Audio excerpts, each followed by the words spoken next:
Have you ever had a project idea in your head, but you just never got around to doing it? You just kind of felt stuck, like you didn't know what step to take next, and you just needed a little bit of help and somebody that knows what they're doing to tell you that you're not doing it wrong and that it's okay to do it? Well, that sounds a lot like Diane. She wrote me in and she has a question about laying a paver walkway, and I thought it would be really fun if you came along and learned from my consult with Diane. My name is Amy from prettypurpledoor.com, and I help home gardeners create landscapes that are uniquely you. So let's get to it. Okay, so today's question comes from Diane. Hi, Diane. You had a few questions about your paver walkway here. So this is what you have now, and you're asking about as you can see per the picture, their paver's already there. I want to double them up 2x2, but I don't know how to prepare the area and whether to fill them in with mulch or river pebbles or something else. So great question. And this is a pretty easy project that I think that you can tackle on your own. So we should be okay there. So the first thing is prepping the area. So I would recommend pulling all this grass out. Whether you use a sod cutter or dig it out yourself, you can rent them from the local big box stores and things like that, and you can get rid of all of this grass area here. And then I pulled up, I'll give you links in the description of this video, but these are just two options that I found for laying the pavers. So this one's from DIY Network. And basically they're just saying to take measurements, lay out the walkway, and then to prep the base, they're cutting the turf around each stone. Like I said, I'd recommend cutting all of that grass out and just start with a clean slate there.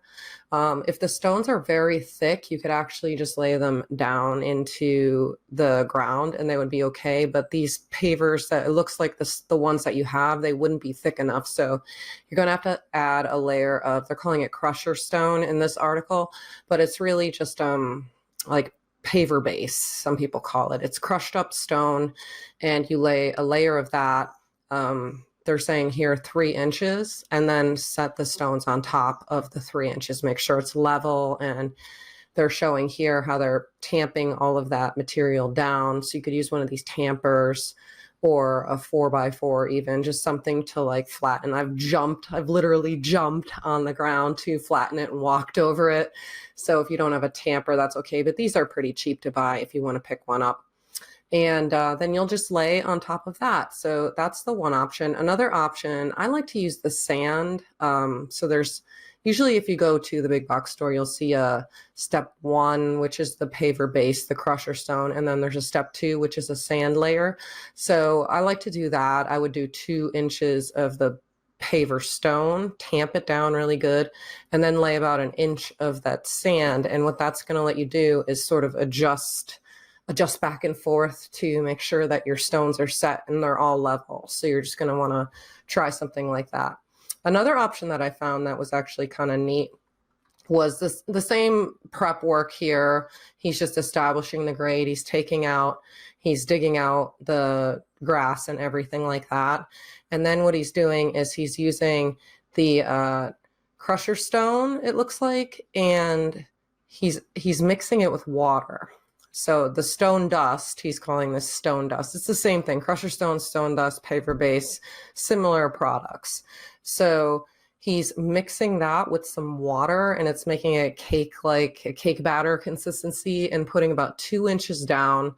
And this will be enough to bring the pavers up to this level line that he drew. And you can kind of just adjust because it's a little bit wet. So that's another option you can try. So as far as the material that you would put in between the stones and things like that, I've come up with a few options here I wanted to show you. So first, this is just kind of like a rendering of your house here. So I have to move myself because I need these controls over here.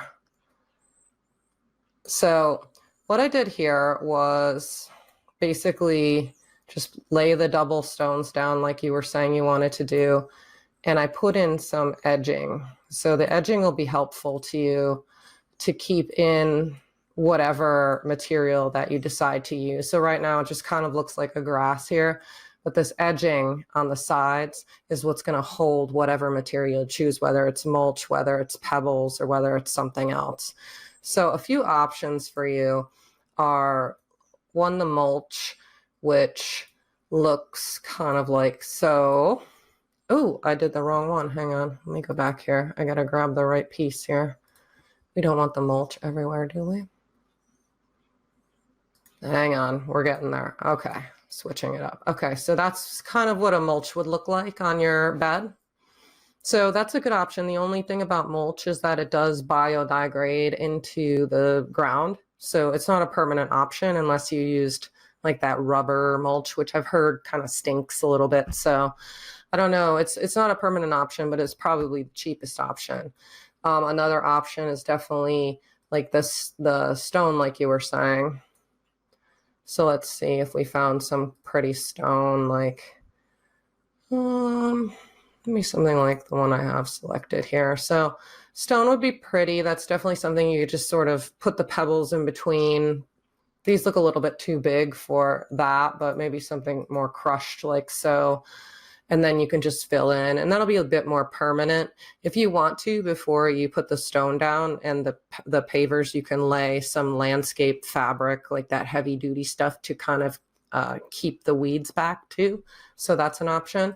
I think what I would go with, but this is probably just because I'm like a landscaping gal here and I love plants, I'd probably use a ground cover, maybe something like a thyme or something that's just really pretty. I really like the look of something like this underneath, and that'll grow up. Or like, even if it's a little bit shady, you could even use like an Irish moss or something like that. This all really depends on where you live and, you know, the conditions that you have, but a ground cover would be a really cool option here.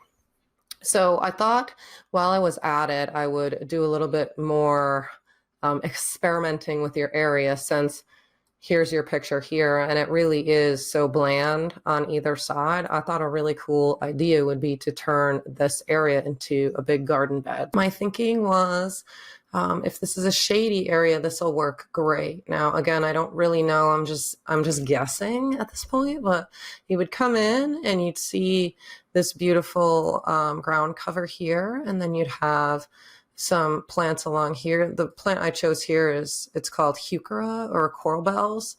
And these are beautiful. They have beautiful foliage. They come in red, they come in orange, they come in a deep dark berry color, lots of colors to choose from. And then in late spring, early summer, they shoot up these like wands of beautiful flowers. And they're great for shade, part shade. They even take sun, but they tend to burn a little bit in the sun. And then I chose a hydrangea here, and this is just a big focal point. So you could really put just about anything here that you like. And hydrangeas, depending on your soil, will be blue or they might be pink. There's other varieties you can get that are different colors as well. And mixed in with the hydrangea, I put some beautiful ferns, and then these bleeding hearts. Now, bleeding hearts, they do really well in the shade, and they sort of have these little hanging, dangling pink flowers that look like hearts, and they're kind of drooping at the bottom. So that's where the name comes from. But they do very well in shade as well. So here's just a little walkthrough video that I can show you, just to give you a really good idea of what you're looking at here. So you're going to come in with your pavers here, and you turn the corner, and here on the left is the coral bells, and then the ferns and the bleeding hearts are mixed together. And you'd have that hydrangea kind of in the background, bringing you down the walkway towards the house. And if this is a patio at the top here, again, it was hard to tell if it was just like a landing or a patio, but you know, that'll be really nice to sit with the hydrangea there, really pretty. I hope that answered all of the questions that you've had, and maybe gave you a little bit more to think about. And I'd love to see pictures when you're done. So be sure to keep me updated, okay? If you like this video, be sure to stick around, because I have a whole playlist full of consults from real people with real landscaping issues that I'm helping them solve. I'll see you in the next video.